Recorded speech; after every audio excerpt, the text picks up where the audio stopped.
विठ्ठलराव, मला माझ्या नवऱ्याकडून कधीच असा आनंद मिळाला नाही. हॅलो मित्रांनो, स्वागत आहे तुमचं आपल्या चॅनलमध्ये. मित्रांनो, चॅनलला सबस्क्राईब केलं नसेल तर सबस्क्राईब करून घ्या. चला तर मग त्याला सुरुवात करूया. मित्रांनो, गावातला पहिला पाऊस पडून गेला होता. माळावरची माती ओलसर होती आणि हवेत मृद गारवा. त्या संध्याकाळी सरपंचाची बायको सुलोचना घराच्या पडवीत उभी राहून दूर माळाकडे पाहत होती. गावाच्या जबाबदाऱ्या, प्रतिष्ठा, भार आणि न बोललेली एकटेपणाची जाणीव तिच्या डोळ्यात उरली होती. सुलोचनाचं आयुष्य शिस्तीत बांधलेलं, सगळ्यांसमोर हसणं, सगळ्यांसाठी विचार करणं, पण स्वतःसाठी काहीच नाही. सरपंच कायम बैठकीत, राजकारणात गुंतलेला. घरात शांतता होती, पण ऊब नव्हती. तेवढ्यात माळावरून जोरदार पावलांचा आवाज आला. विठ्ठल, गावातला पैलवान, दणकट देह, पण डोळ्यात नम्रता. गावाच्या कुस्त्यात नाव, पण मनात साधेपणा. सरपंचाच्या कामासाठी तो नेहमी मदतीला असायचा. आजही तोच. वहिनी, उद्याच्या कार्यक्रमाची तयारी बघायला आलो. विठ्ठलने अंतर ठेवूनच आवाज दिला. सुलोचनाने मान हलवली. बसा. पाणी घेता का? त्या साध्या वाक्यातही एक न ओळखलेली ओढ होती, दोघांनाही जाणवलेली, पण ते न बोललेली. बसताना क्षणभर नजरा जुळल्या. त्या नजरेत प्रश्न नव्हते, उत्तरही नव्हते, फक्त एक शांत स्वीकार. बाहेर पावसाची हलकी सर पडू लागली. घरात वेळ थांबल्यासारखा वाटला. विठ्ठल कार्यक्रमाची यादी सांगत होता, पण सुलोचना ऐकत नव्हती. ती त्याच्या आवाजातल्या स्थैर्याकडे ओढली गेली होती. तिच्या आयुष्यात जे नव्हतं ते तिथे क्षणभर का होईना जाणवत होतं. वहिनी, सगळं ठीक आहे ना? त्यांच्या आवाजाने तिला भानावर आली. हो, फक्त थकवा. ती हसली. तो हसणं तिच्या मनात खोल उतरलं. पाऊस वाढला. विठ्ठल निघायचा म्हणाला, पण सुलोचनाने नकळत थांबवणारी नजर दिली.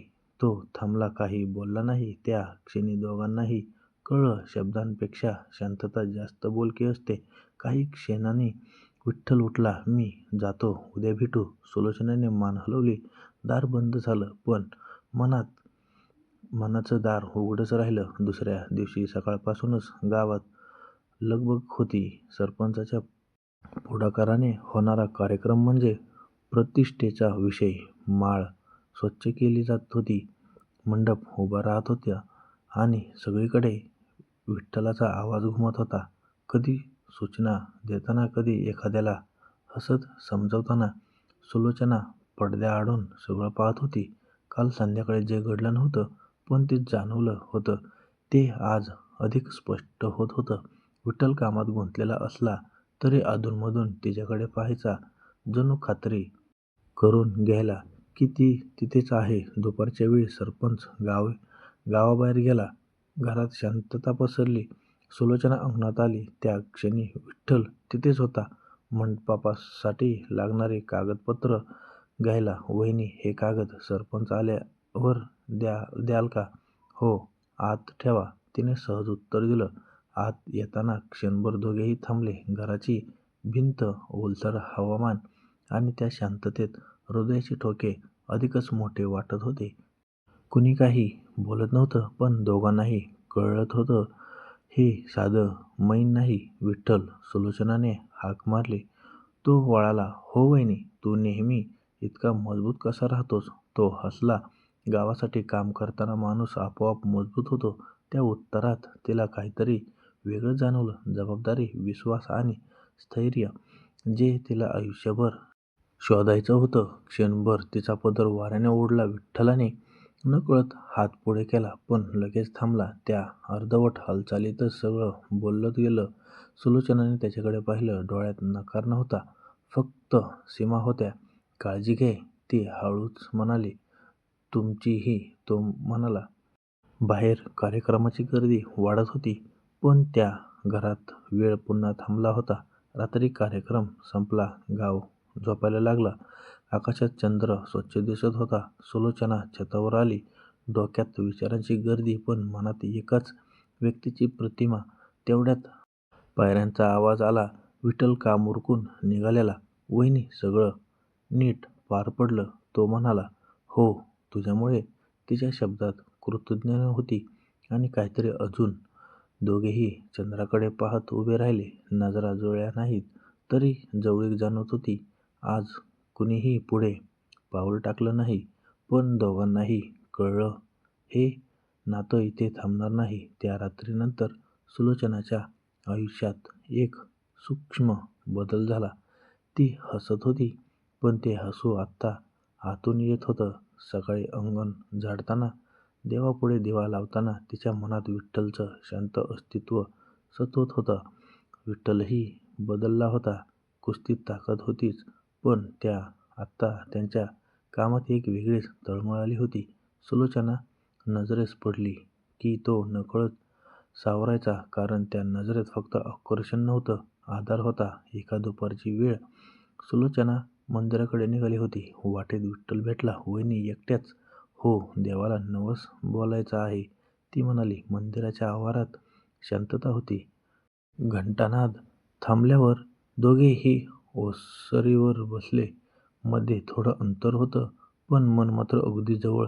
"तुमचं मन नेहमी शांत कसं असतं?" विठ्ठलाने विचारलं. ती हसली. "दिसतं तसं नसतं सगळं. काही शांतताही लपवलेली असते." त्या शब्दांनी विठ्ठल थांबला. त्याने पहिल्यांदा तिच्याकडे फक्त सरपंचाची बायको म्हणून नाही, तर एक स्त्री म्हणून पाहिलं, जिच्या मनात असंख्य भावना दडलेल्या आहेत. चंद्रप्रकाशात तिचा चेहरा उजळून निघाला. त्या प्रकाशात तिच्या डोळ्यात एक विश्वास दिसत होता, जणू म्हणत होता, "तू इथे सुरक्षित आहेस." गावातल्या जत्रेची रात्र आली. दिवे, गाणी, गर्दी, पण त्या गर्दीतही दोघे एकमेकांना ओळखत होते. क्षणभर लोकांमध्ये सुलोचना अडखळली. विठ्ठलने हात पुढे केला. स्पर्श झाला नाही, पण त्या जवळीकनेच तिचं काळीज धडधडलं. "आहात ना?" "हो." तिचा आवाज हलका, कंपित होता. त्या रात्री पहिल्यांदा दोघे हसले मोकळेपणाने. कोणतीही सीमा ओलांडली नाही, पण मनाने एकमेकांना स्वीकारलं. जत्रा संपल्यानंतर सुलोचना छतावर उभी होती. विठ्ठल खाली अंगणात थांबला. वर खाली नजर भिडली. शब्द नको होते, त्या नजरेत एकच भावना होती, "आपण एकटी नाही." "विठ्ठल," तिने हळूच हाक मारली. "हो." "कधी-कधी कुणीतरी असणं पुरेसं असतं." तो मान हलवून म्हणाला. "हो, आणि ते असणं नशीब असतं." काही नाती शब्दावर उभी राहत नाहीत, ती नजरेत, मेहनत आणि आधारात जपली जातात. जत्रेनंतर काही दिवसांनी गावात कुजबूज सुरू झाली. नावे घेतली गेली नाहीत, पण नजरा तीक्ष्ण झाल्या. सुलोचनाला कळलं, समाज पाहतो, मोजतो, न्याय करतो. विठ्ठललाही जाणवलं, आपण मजबूत असलो तरी, सीमा ओलांडल्या तरी अनेकांचे आयुष्य ढवळून निघेल. त्या संध्याकाळी दोघे माळावर भेटले. पावसाच्या आधीच शांत वारा वाहत होता.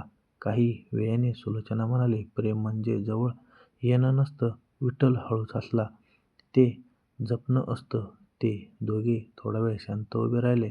आज पहिल्यांदा नजरा जुळल्या आणि त्या नजरेत कसलीही हाव नव्हती. त्या एका भेटीत त्यांनी कार्यक्रम केला.